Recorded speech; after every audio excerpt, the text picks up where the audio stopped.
In the public space, you never know what's going to happen. Parents and caregivers are really looking out for adults that are not accompanied by children in the play space.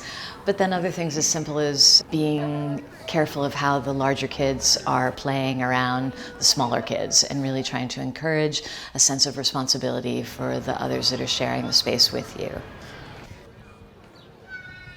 There's a school close by here, so a lot of teenagers hang out. They come at lunchtime. There's a lot of hotboxing weed in the bathroom, and that's kind of irritating. And they can take over the structure and roughhouse, but it's their park too, so what can you really say? They need outdoor space as much as the little kids, but that can be a little awkward. I used to do that when I was in high school. But generally, if we did that, that's not going to be in the presence of children or the direct presence of children. I'm a high school teacher, and I know a lot of my high school students have said there's nowhere for them to go. So they often go to playgrounds to hang out, which I understand, but as also a mom of a little one, I don't like when there's teenagers around, especially if they're smoking weed, that kind of stuff, which does happen. And usually, if we see that, we'll just leave the playground. To be honest, I didn't realize there was kids over there. Oh, yeah. I don't know, I think it's New York, it's Washington Square Park. People come here, they know what they're coming for. They know what they're gonna be around, It's kind of like a safe space for everyone. The kids are safe. Their parents are probably there, or they're the childcare people. And their parents know. But kids, all that coming up to the table shit, no, we ain't gonna do that. Not my table anyway, I don't play that. Kids coming, because kids see this shit, they think it's candy, you know what I mean? You know what I mean? So when they come up, I'll be like, no, nah, close it. Teenagers, they wild, but they be coming over here with that bullshit, but you can tell by their teeth how young they are. And I'll be like, get your ass out of here.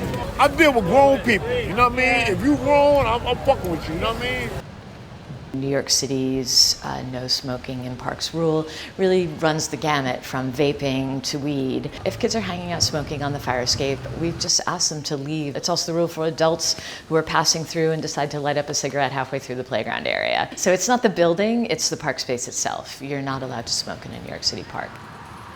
What's nice about having community is that you get to know the other nannies, the other mothers, fathers, and so if your eye isn't always on the kid, somebody else is often, he's in their sight line as well.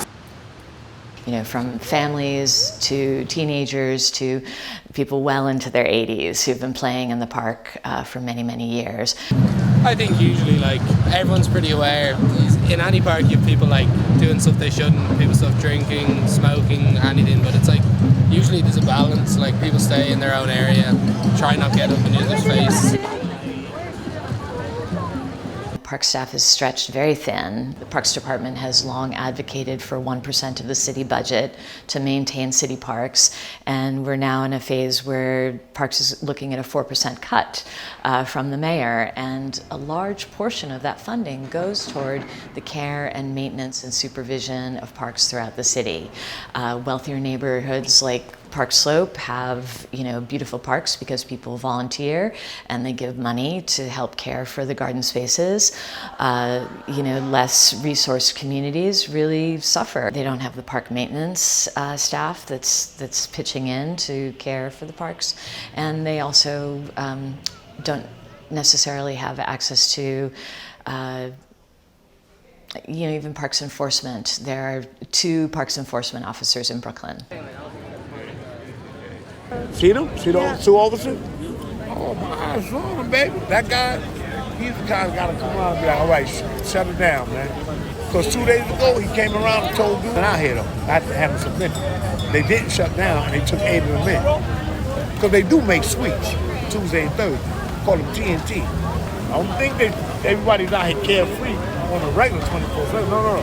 They do to make their sweet, but they pick their time when they go sweet. You get caught up in the sweat of them.